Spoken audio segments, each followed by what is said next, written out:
منبر رسول پر رونق افروز زیبقار علماء اکرام و حاضرین محفل، اسلام کی پردہ نشین خواتین امت، السلام علیکم ورحمۃ اللہ وبرکاتہ۔ وعلیکم السلام ورحمۃ اللہ وبرکاتہ۔ الحمد للہ نحمدہ ونصلی علی رسولہ الکریم، اما بعد فاعوذ باللہ من الشیطان الرجیم، بسم اللہ الرحمن الرحیم، قوموا للہ قانتین، آمنت باللہ صدق اللہ مولانا العظیم، وبلغنا رسولہ النبی الامین الکریم، ونحن على ذلك لمن الشاہدین والشاکرین، والحمد للہ رب العالمین۔ بادہ توحید کے متوالوں، شمع رسالت کے پروانوں، غوث و خواجہ اور رضا کے ماننے والوں، آؤ ہم سب مل کر گنبد خضرا میں آرام فرمانے والے آقائے نامدار، مدینے کے تاجدار، ہم دونوں عالم کے غم گسار، نائب پروردگار، میدان محشر میں اپنی گنہگار امت کی شفاعت کرانے والے آقا، لمبے لمبے ہاتھوں سے بھیگ دینے والے آقا جناب محمد رسول اللہ صلی اللہ علیہ وسلم کی بارگاہ رسالت میں بآواز بلند درود شریف کا نذرانہ پیش کیجئے۔ اللہم صلی علی سیدنا و شفیعنا نبینا مولانا محمد وبارک وسلم، صلو علیہ صلاۃ و سلام علیک یا رسول اللہ، یا نبی اللہ، یا حبیب اللہ صلی اللہ تعالی علیہ وسلم۔ آپ حضرات کو معلوم ہے کہ آج ساری دنیا کے غیر مسلم اسلام کے پیچھے پڑے ہیں، اسلام کو شکست دینا چاہتے ہیں، لیکن باہر اسلام، یہ دین وہ دین ہے جو دنیا میں مغلوب ہونے نہیں آیا ہے، بلکہ ساری دنیا میں غالب ہونے آیا ہے، کیونکہ اسی دین کے بارے میں اللہ رب العزت ارشاد فرماتا ہے اپنے بندوں سے مخاطب ہوتے ہوئے، ان الدین عند اللہ الاسلام، بے شک اللہ کے نزدیک سب سے پسندیدہ دین اگر کوئی ہے تو وہ دین اسلام ہے۔ سبحان اللہ۔ آج لوگ مسلمانوں کو طرح طرح سے ستا رہے ہیں، طرح طرح سے ان پہ ظلم و ستم ڈھا رہے ہیں،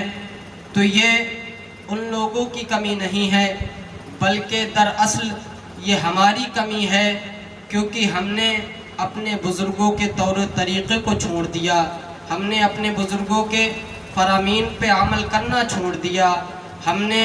اسلام کے احکام پہ چلنا چھوڑ دیا، اسی لیے ساری دنیا آج ہمارے پیچھے لگی ہے، ورنہ اس دنیا کے اندر کامیابی تو ہمارے لیے ہے، بلندیاں تو ہمارے لیے ہیں، یہ اونچائیاں ہمارے لیے ہیں، بادشاہ تو ہم بننے آئے تھے اس دنیا کے اندر، بادشاہ تو اللہ نے ہمیں بنا کر کے بھیجا تھا، لیکن آج ہم کیوں مغلوب ہیں، آج ہم ہر طرح سے کیوں ستائے جا رہے ہیں؟ وجہ صرف یہی ہے کہ ہم نے دین اسلام پر چلنا چھوڑ دیا، ورنہ جب لوگ دین اسلام پر چلتے تھے، جس وقت وہ اسلام کا دامن تھام کے چلتے تھے، اپنے بزرگوں کے فرامین پر عمل کرتے تھے، اس وقت ساری دنیا نے دیکھا تھا، اس وقت ساری دنیا نے مشاہدہ کیا تھا کہ جب 313 تھے تب بھی اللہ نے ان کو فتح عطا فرمائی تھی، اور جب کربلا کے میدان میں صرف 72 کا لشکر لے کر حضور کے نواسے حضرت امام حسین 22,000 کے لشکر میں جب کودے تھے شیر نر بن کر، تو ساری دنیا نے دیکھا تھا کہ اللہ نے کامیابی انہیں عطا کی، اللہ نے بلندی انہیں عطا کی۔ وجہ کیا تھی؟ وہ 313 تھے، وہ 72 تھے، وہ سچے پکے والے عاشق تھے، اسی لیے اللہ نے انہیں فتح عطا فرمائی۔ آج ہم ساری دنیا میں کیوں پریشان ہیں؟ آج ہم ساری دنیا ہمارے پیچھے کیوں پڑی ہے؟ وجہ صرف یہ ہے کہ ہم نے احکام شریعت پر چلنا چھوڑ دیا، ورنہ تو اللہ رب العزت کہتا ہے کہ بلندی تو مومنین کے لیے ہے۔ کب بلندی ہے؟ جب کہ تم سچے پکے والے مومن بن جاؤ تو یہ ساری کامیابیاں تمہارے لیے ہیں۔ حضرات، آج لوگ دین سے دور بھاگتے چلے جا رہے ہیں اور ایک دوسرے پر طنز کر رہے ہیں، اولیاء اکرام سے مخالفت کر رہے ہیں، اولیاء اکرام کے بارے میں طرح طرح سے باتیں نکال کر کے لا رہے ہیں۔ لیکن آپ دیکھیے اللہ رب العزت قرآن عظیم کے اندر ارشاد فرماتا ہے قوموا للہ قانتین، قوموا للہ قانتین۔ یہ ایک کتاب کے اندر میں نے واقعہ پڑھا